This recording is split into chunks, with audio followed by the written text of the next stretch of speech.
In a time long ago, a country was ruled by a monarchy.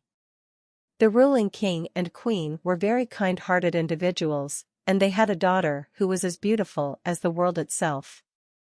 One day, the king lost the queen due to an illness. After several years, he decided to marry again. His second wife was beautiful but had a wicked heart. The new queen was obsessed with her own beauty and would daily ask her magic mirror, "Mirror, mirror on the wall, who is the fairest of them all?" The mirror would reply, "No, my queen, you are the fairest." Meanwhile, the king's first daughter, the incredibly kind and beautiful Pamuk princess, had turned 18. She was even more beautiful and, more importantly, possessed a gentle nature. Due to her good-heartedness, people started calling her Snow White. The king had to go on a long journey for some business, leaving his second wife and daughter alone. Seizing the opportunity, the queen asked her mirror the usual question, and this time, the mirror hesitated before admitting that Snow White was fairer. Enraged by this revelation, the queen devised a sinister plan. She summoned a huntsman from the palace staff and ordered him to take Snow White into the forest and kill her.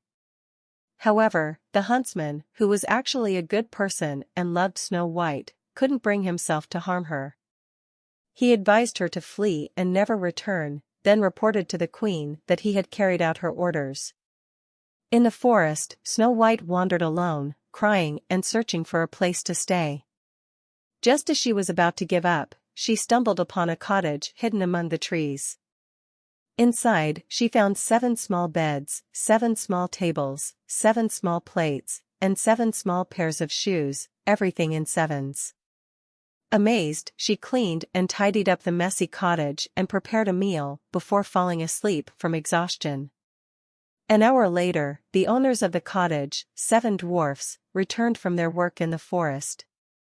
Upon entering, they were surprised to find the house spotless and a delicious meal waiting for them. Combining their beds, they discovered the sleeping Snow White. The wisest dwarf, Biljin, said, "I don't think she's a bad person for cleaning our house and cooking for us." The lazy dwarf, Tembel, commented, "Finally, we're free from cleaning duties."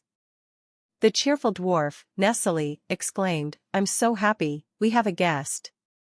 When Snow White woke up, she apologized for entering their home without permission and explained her unfortunate circumstances. The dwarfs, feeling sympathy for her, allowed her to stay as long as she needed. Snow White and the dwarfs developed a deep bond and grew to love each other. Meanwhile, back at the palace, the queen consulted her magic mirror, learning that Snow White was alive and well. Determined to eliminate her rival, the queen disguised herself as an old apple seller and set out for the dwarf's cottage.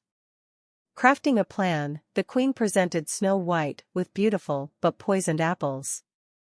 Snow White, known for her kindness, accepted the gift and took a bite.